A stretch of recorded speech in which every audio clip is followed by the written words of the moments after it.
तो दोस्तों आज हो गया 24 फरवरी 2022। यूपी समेत देश दुनिया की सभी ताज़ा बड़ी खबरें लेके आए सिर्फ आपके लिए। चलिए फटाफट खबर शुरू करते हैं। उससे पहले चैनल को अब तक सब्सक्राइब ना किया हो तो फटाफट चैनल को सब्सक्राइब कर दें, लाइक कर दें, शेयर कर दें ताकि इसी तरह की खबर आप हर रोज देख सके। चलिए शुरू करते हैं आज की पहली बड़ी खबर। यूक्रेन के खिलाफ राष्ट्रपति पुतिन की ओर से ऐलान के बाद रूसी सेनाओं के हमले तेज हो गए हैं। यूक्रेन के शहरों में सैन्य ठिकानों पर टारगेट कर रूसी सेना हमला कर रही है। फिलहाल रूस की सेना का कहना है कि उनकी ओर से नागरिक ठिकानों को निशाना नहीं बनाया जा रहा है, लेकिन इस बीच एक वीडियो सामने आया है जिसमें रूस की एक मिसाइल इवानो फ्रैंकोविच एयरपोर्ट पर गिरता दिख रहा है। एक न्यूज एजेंसी की ओर से 30 सेकंड का ये वीडियो जारी किया गया है जो सोशल मीडिया पर भी तेजी से वायरल हो रहा है। एयरपोर्ट के पास एक इमारत पर मिसाइल गिरती है जिसके बाद बड़ा धमाका होता है और धुआं उठता नजर आता है। शिवसेना नेता संजय राउत ने उत्तर प्रदेश के डुमरियागंज में गुरुवार को योगी सरकार पर जमकर निशाना साधा। उन्होंने कहा कि शिवसेना की राजनीति कभी भी नफरत की नहीं रही है। जरूर हमारे हाथों में हिंदुत्व का केसरिया और भगवा है, लेकिन हमारे साथ हिंदू, सिख, मुस्लिम, ईसाई भी है। राउत ने कहा कि किसके शरीर में किसका खून है ये 10 मार्च को पता चलेगा। महाराष्ट्र सरकार में मंत्री और राष्ट्रवादी कांग्रेस पार्टी नेता नवाब मलिक की गिरफ्तारी पर राजनीति तेज हो गई है। एक तरफ उद्धव सरकार नवाब मलिक के पीछे खड़ी हो गई है तो दूसरी ओर विपक्षी पार्टी बीजेपी ने मंत्री पद से इस्तीफा मांगा है। इस बीच राज्य के पूर्व मुख्यमंत्री और बीजेपी नेता देवेंद्र फडणवीस ने भी उद्धव सरकार पर निशाना साधा है। देवेंद्र फडणवीस ने कहा है कि दाऊद जैसे देश के दुश्मन को मदद जिसके माध्यम से हुई उसको बचाने के लिए और उनका मंत्री पद बचाने के लिए पूरी महाराष्ट्र सरकार उनके पीछे खड़ी है।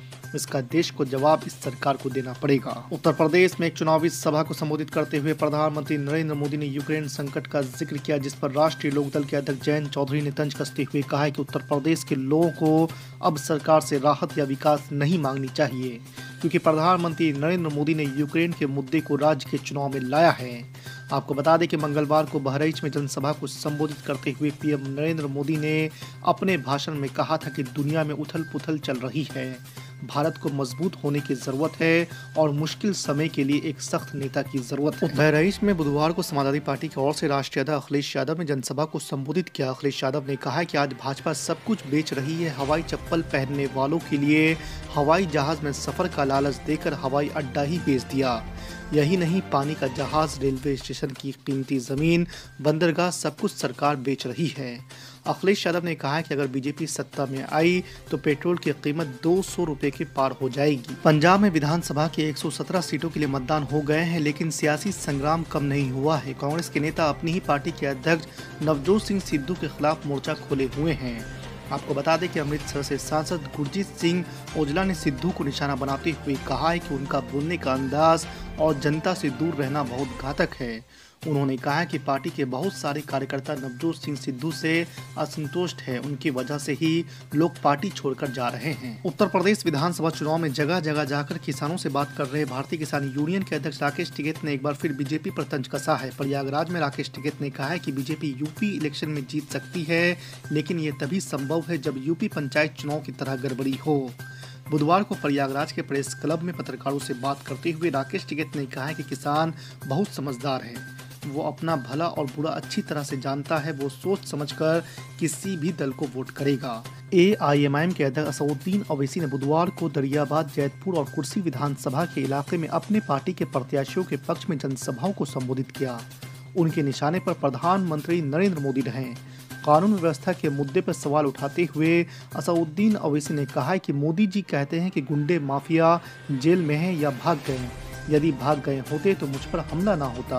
असदुद्दीन ओवैसी दरियाबाद में मोहम्मद मुबस्सिर के समर्थन में हुई जनसभा में कहा कि मोदी ने एक पैसा भी मदरसों को नहीं दिया है। उन्होंने खासकर मुस्लिम मतदाताओं से कहा है कि सपा, बसपा और कांग्रेस के लिए आपने अब तक जो फैसले लिए उसका आपको कोई फायदा नहीं हुआ है। 7 बच्चे पढ़ना लिखना नहीं जानते, हिसाब किताब मुस्लिम घरानों के, इसका जिम्मेदार कौन है? नया जुमला बोले हैं कि 10 मार्च के बाद 10 मार्च के बाद सांड और आवारा पशुओं के गोबर से आपको दौलत निकाल कर देंगे। वाह प्रधानमंत्री वाह, गोबर से दौलत निकलेगी है। और वो सांड और वो आवारा पशु एक रात में पूरी किसान की दौलत को खा के चले जाते हैं तो प्रधानमंत्री बोले खाने दो। मैं गोबर से निकालूंगा। वाह प्रधानमंत्री, क्या दिमाग है आपका। आप बताइए, प्रधानमंत्री इस तरह की बात करेगा? एक प्रधानमंत्री को कहना चाहिए था कि भाई मसला क्यों पैदा हुआ, 2017 से आपने इस मसले को पैदा किया। और फिर प्रधानमंत्री एक और बात बोल दिए कि उत्तर प्रदेश की जनता कहती है कि हम मोदी का साथ क्यों छोड़ेंगे, हमने उसका नमक खाया है। आप मोदी का नमक खाए या देश का नमक खाए? किसका नमक खाया? डरो मत, जोर से बोलो। तो प्रधानमंत्री ये समझ रहे कि हम सब उनका नमक खाए। प्रधानमंत्री, आप भी देश का नमक खा के प्रधानमंत्री बने, आप किसी और का नमक नहीं खाएं। अगर खाएं तो बताइए हमको किसका नमक खाए आप? प्रधानमंत्री बोल रहा, बताइए प्रधानमंत्री ये समझ रहे कि अगर मैं पेट्रोल डीजल गाड़ी में भराता हूं, मोटरसाइकिल में डालता हूं, तो उन पैसों से गरीब को राशन मिलता है। अगर एक गरीब महिला एक बिस्किट का पैकेट खरीदती है अपने भूखे बेटे या बेटी को खिलाने के लिए, तो उस कीमत से जीएसटी मिलता है। और प्रधानमंत्री बोल रहे मैंने बड़ा एहसान किया। कुछ एहसान नहीं किया प्रधानमंत्री ने, बल्कि रोजगार नहीं मिला उत्तर प्रदेश के युवाओं को। उत्तर प्रदेश के रोजगार का बीजेपी ने 5 साल पहले कहा था 70 लाख लोगों, नौजवानों को, युवाओं को नौकरी मिलेगी, सिर्फ 3 लाख को देने का झूठा दावा करते। किसान परेशान है, गरीब परेशान है।